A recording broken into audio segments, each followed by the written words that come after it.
Have you ever swiped right, hoping to find the one, only to realize that something far more sinister lies behind that perfect profile? What if the person you're talking to isn't who they say they are? Tonight, we unravel the dark side of online dating with 3 true stories where trust turned into terror. Lena was an independent woman, living alone in a bustling city, enjoying her career as a graphic designer. She had always been cautious, but after months of being single, she decided to give online dating a try. It didn't take long before she matched with Alex, a man who seemed to have it all. His profile was filled with photos of his travels, his love for art, and his captivating smile. Their conversations flowed effortlessly. Alex was witty, attentive, and shared Lena's passion for creativity. After a week of non-stop messaging, Alex asked Lena out on a date. They met at a quaint cafe in the heart of the city, where they spent hours talking about everything from their favorite movies to their childhood memories. Alex was charming in person, and Lena felt a connection she hadn't experienced in a long time. Over the next few weeks, they continued to see each other regularly. But as the relationship deepened, Alex's behavior began to shift. He started showing up at Lena's apartment without warning, claiming he just wanted to surprise her. At first, she thought it was sweet, but soon it became overwhelming. He would send her messages late into the night, expecting an immediate response. If she didn't reply, his tone would change from affectionate to demanding. Lena's unease grew, but she tried to rationalize it. Maybe Alex was just more intense than she was used to. But one evening, she came home to find a bouquet of roses on her doorstep.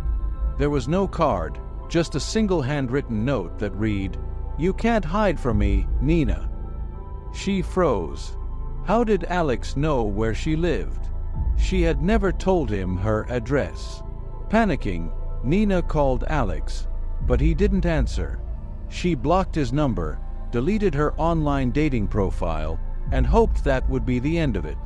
But the next morning, she found something even more disturbing. Her apartment door had been vandalized. The words, "I see you, Lena," were scrawled in red across the wood. Terrified, she contacted the police, who advised her to stay with a friend for a few days while they investigated. Lena packed a bag and left, her heart racing as she drove to her friend's house. But as she glanced in the rearview mirror, she noticed a car following her. It was the same car Alex drove. She tried to lose him, taking random turns and speeding through intersections, but he was relentless.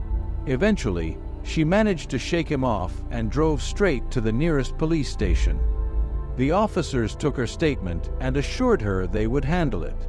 Lena tried to stay calm, but the fear gnawed at her. When she finally returned to her apartment days later, she discovered something that made her blood run cold.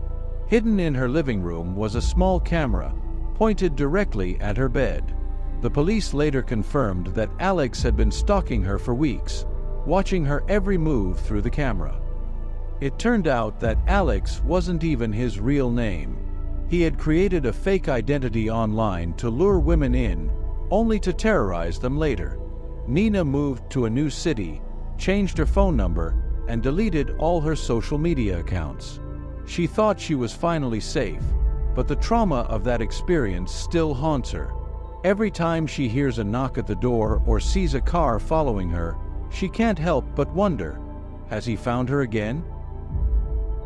Lena was a 29-year-old teacher who had always been wary of online dating, but when she met David, she decided to take a leap of faith. David was everything she had been looking for: intelligent, successful, and genuinely interested in her life. He was a lawyer, well-spoken, and seemed to have his life together.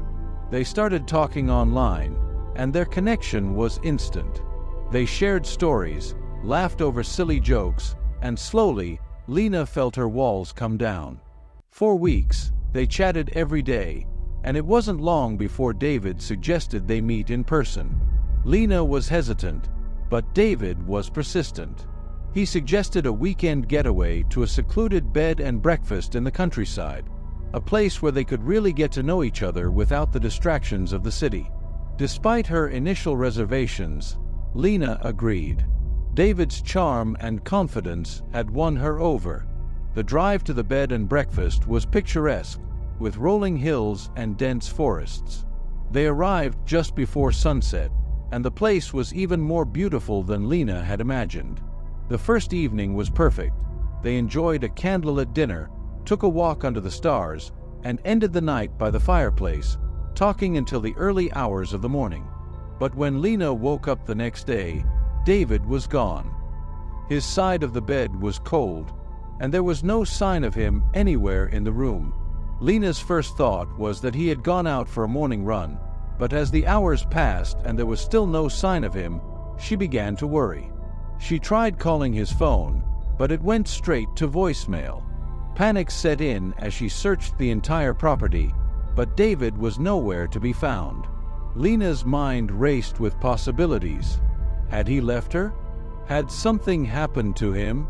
She went to the front desk and asked the staff if they had seen him, but no one had.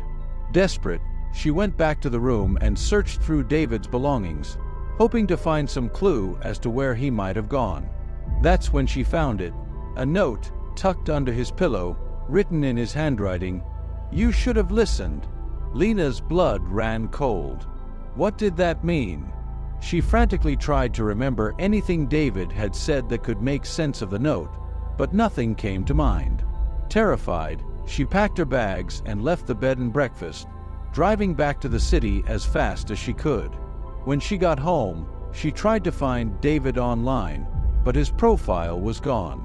Every message, every photo they had exchanged, had been deleted. It was as if he had never existed. She went to the police, but with no solid information, there was little they could do. Weeks passed, and Lena tried to move on, but she couldn't shake the feeling that something terrible had happened. Then, one day, she received a package in the mail. Inside was a photograph of her sleeping, taken during their weekend away. There was no return address, and the police couldn't trace where it had come from. Lena was haunted by the thought that David, or whoever he really was, might still be out there, watching her. She changed her phone number, moved to a new apartment, and deleted all her online profiles. But the fear never left her. Every time she walked down the street, she felt eyes on her. Every time her phone rang, she hesitated before answering. And every night, she locked every door and window, terrified that one day, David would come back for her. Lucas was a 32-year-old architect who had never been lucky in love. After a string of failed relationships, he turned to online dating, hoping to find someone who shared his interests and values. That's when he met Sophie, a woman who seemed to be everything he had ever wanted. She was beautiful, smart, and had a great sense of humor.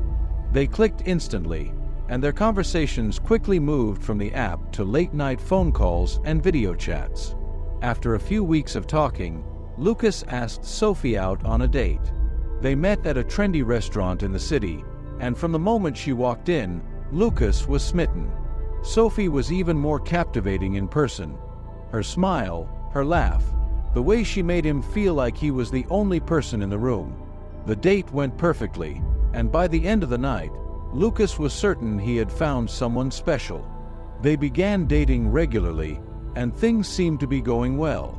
But as time went on, Lucas started to notice little inconsistencies in Sophie's stories. She was vague about her job, often changing the subject when he asked about her work. She never talked about her family, and whenever Lucas brought it up, she would quickly steer the conversation in another direction. One evening, after a few drinks, Sophie let something slip that didn't quite add up. It was a small detail, but it stuck with Lucas. His curiosity piqued. He decided to do some research. What he discovered was chilling. Sophie wasn't who she claimed to be. In fact, the real Sophie had died in a car accident several years ago. The woman Lucas had been seeing had stolen Sophie's identity and created a fake life online. Horrified, Lucas confronted her the next time they met. Instead of denying it, Sophie simply smiled, a cold, calculated smile that sent a chill down his spine. "You shouldn't have looked into me, Lucas," she said. "Now you know too much." The fear in her eyes was gone, replaced by something far more sinister. Lucas ended the relationship immediately and went to the police, but by the time they began their investigation, Sophie had vanished. Her apartment was empty, her phone was disconnected, and her online profiles had all been deleted. Was as if she had never existed. The police couldn't trace her, and Lucas was left with more questions than answers. Weeks passed, and Lucas tried to move on, but the experience left him paranoid and anxious. He started receiving strange texts from unknown numbers, short, cryptic messages like, "I'm watching," and "soon." The police couldn't trace the sender, and Lucas couldn't shake the feeling that Sophie, or whoever she really was, wasn't done with him. One night, Lucas came home to find his apartment door slightly ajar. His heart raced as he cautiously stepped inside, only to find his place untouched. Everything seemed normal, until he noticed the photograph on his kitchen counter. It was a picture of him, taken from outside his window while he was asleep. The message on the back read, "We're not finished yet." Terrified, Lucas moved to a new city, changed his phone number, and deleted all traces of his online presence. But no matter how hard he tries to start over, the fear remains. Every knock on the door, every shadow in the corner of his eye, reminds him that she's still out there, waiting for the perfect moment to strike again. Online dating can be a gateway to love and connection, but it can also open doors to unimaginable horrors. Always trust your instincts, stay vigilant, and remember, sometimes what you see online is only the tip of a very dark iceberg. With that said, thanks for watching, and until next time.